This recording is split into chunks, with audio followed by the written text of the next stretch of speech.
Shout out! Hello, hello, ate about.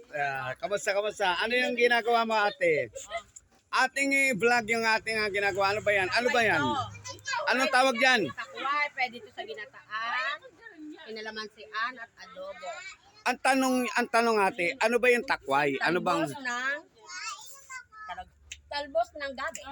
Talbos ng gabi. Patingin nga yung hibla. Patingin nga ng hibla kung anong klase. Ipon natin.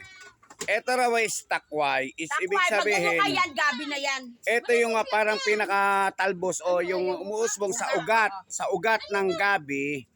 At ito binabalatan po nila upang gawing ulam. Lagyan ng kalamansi. Ano ginagawa? Kalamansi, Kalamansi, kinakalamansian, sabaw at saka isda. Sinasabawan, tapos sinasahugan ng isda. Pwede siyang Pwede siyang ginataan. Sige, pwede rin siyang ginataan. Ito siya, pero ano siya. Pwede siyang adobo.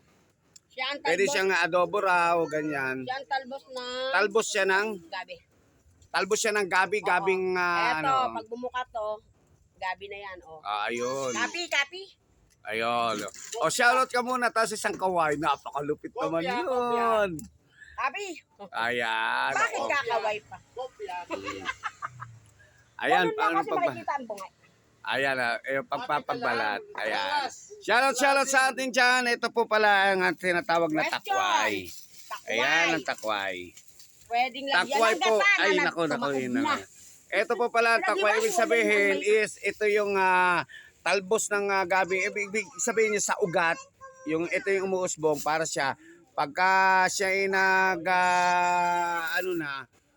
ito na mismo yung nagiging gabi. Yeah. Ito na pala yun. Oh, yeah. Ngayon, binabalatan siya para gawing gulay at gawing ulam. Sinasabawan pala siya. Ayan. Ayan. Shoutout to sa ating lahat. Ngayon, trivia po iyan. Ayan, at ngayon ko lang na rin yan. Sinasabawan yan. Mas masarap daw, mas mainam daw yan. May sabaw at kalamansi. At sahugan kahit ng mga isda o mga tuyo, dilis, daing, yung mga ganyan. That is the best daw na luto para tanggal po raw yung pangangati raw. Shoutout.